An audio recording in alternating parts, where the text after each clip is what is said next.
ఈ కథ పేరు జింక చిలుక. ఇంకా కథలోకి వెళ్ళిపోదామా? ఒక అడవిలో ఒక జింక ఒక చిలుక చాలా క్లోజ్ ఫ్రెండ్స్గా ఉంటాయి. జింక ఎక్కడికి వెళ్ళినా కూడా ఏదన్నా చెట్టు కనపడితే పళ్ళు కోసుకొచ్చి చిలక్కిస్తుంటుంది.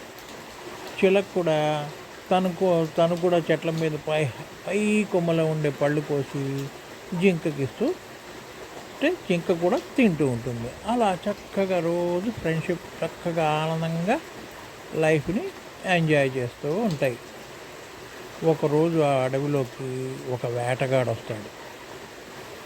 వేటగాడు వచ్చి ఈ జింకను చూసి వాలేసి జింకను పట్టుకుంటాడు. దాని ముందర 2 కాళ్ళు వెనక 2 కాళ్ళు పట్టుకుని దాన్ని మేడ మీదకి ఎక్కించుకొని అలా వెళ్తూ ఇంటికి వెళ్ళిపోతూ ఉంటాడు అన్నమాట. అది చిలక చూస్తుంది. అయ్యో మా ఫ్రెండ్ని ఆ వేటగాడు పట్టుకున్నాడు, దాన్ని ఎలాగైనా రక్షించాలి అని దాన్ని ఎట్లాగైనా కాపాడాలి, వాడి వేటగాడి నుంచి దాన్ని కాపాడాలి అనుకుని ఎగురుకుంటూ వస్తుంది. కొంత దూరం ఆ వేటగాడి కంటే ముందర వెళ్ళిపోయి అక్కడ తను చచ్చిపోయినట్టుగా పడుకుంటుంది, యాక్షన్ చేస్తుంది.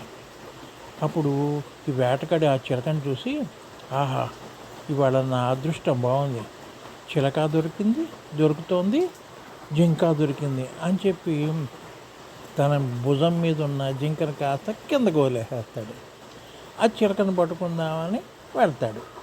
ఆ చిలక ఏం చేస్తుంది, యాక్షన్ చేసింది కదా, వాడి దగ్గరకు వస్తుంది, తుర్రమని పైకి ఎగిరిపోతుంది.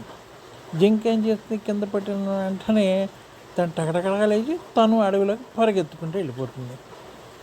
అంటే ఏంటి, మనం నేర్చుకోవాల్సింది ఏంటంటే ఈ కథలో మనకి ఎవరైనా కష్టాల్లో ఉన్నప్పుడు వాళ్ళకి హెల్ప్ చేయాలన్నమాట.